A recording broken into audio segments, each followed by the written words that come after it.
So, very good day to everyone. Today I have with me Major General Vikram Dogra, and he's a very prolific athlete. He has performed the Ironman and competed it in Austria. He is a very strong-minded person, and today has given us a speech on how to make anxiety your friend and how to use it to tackle problems in life. It was lovely listening to your speech, and it was truly inspiring to so many people like me who have mild forms of ADHD, get anxious very easily. What you said really affected me in a way where I can understand what you're saying, and I know that it will help me when I go ahead in life. So my first question to you for today is, Supreme Court has passed a bill saying that women can join the army through NDA, which has led to a clash of opinions. So what is your opinion about this situation?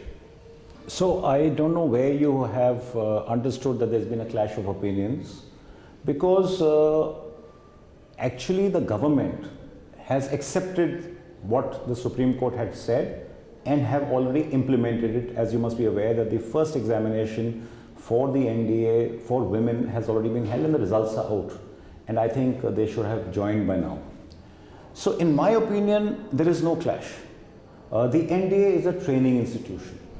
Women had been in the army for the last 20 years plus as officers, and they were coming in through the Officers Training Academy. This is just another route for the women to come in.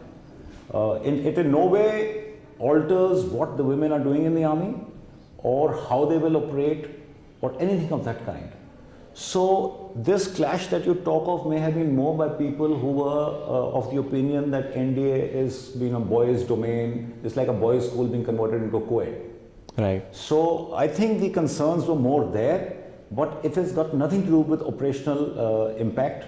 Right. Because like I said, it's just a route of entry, and their role, their numbers, and whatever they're doing doesn't change with them coming through the NDA. Right, sir. So it's just the conservative part who just are talking about it, but the government has actually implemented it, and they are implementing equality of the genders, right? So when you say equality, actually it, like I said, it's just a route of induction. Right.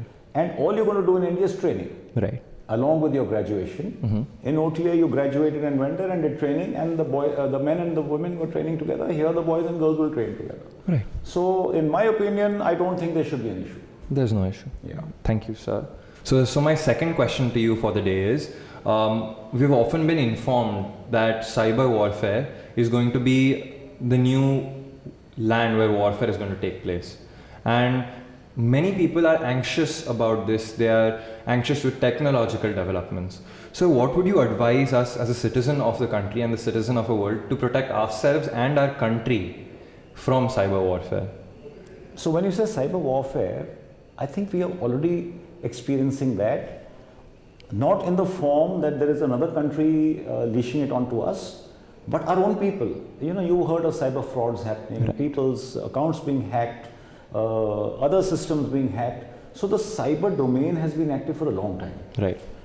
And I feel if people have to exist in this kind of environment, the first thing they need to do is to be aware, right, sir, of what is happening, how people initiate this, and what are the measures required to protect themselves. Because whenever something is done against you, you must protect yourself. So you need to look at cyber measures of how you can encrypt your phone or your accounts and other stuff, so that when people are hacking you or they're interested in scamming you, you don't get taken in by them.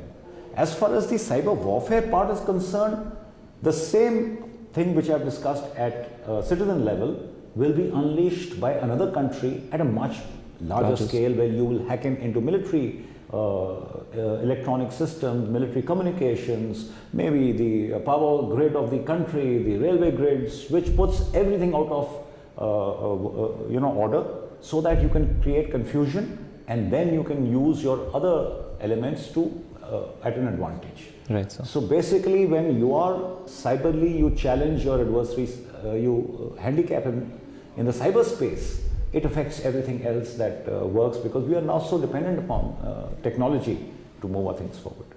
Okay, sir. Thank you so much. So my last question to you is, you've done the Ironman triathlon. That is one of the highest, that is the, I think the pinnacle or the test of ultimate fitness. Sir, at that stage, what was your key, what was your go-to to sort any anxiety that you faced? You know, like I mentioned, I had visualized myself doing the Ironman thousands of times in my mind.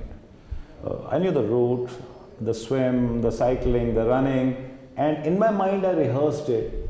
So that helped me actually reduce the anxiousness that I was experiencing. So when I actually went for the Ironman, it was like another rehearsal for me. A lot of people ask me, how did you feel? It just felt like another day because I had done it so often in my mind. So preparation, rehearsal, visualization are great techniques to overcome anxious moments. So thank you for those fabulous tips, and I'm sure it's going to help so many students of our school and so many people who are going to see this video and your entire talk. And I'm really grateful that you made out time and came to speak to us today. It's my pleasure. So really impressive, sir. Thank you so much. Thank you. All the best.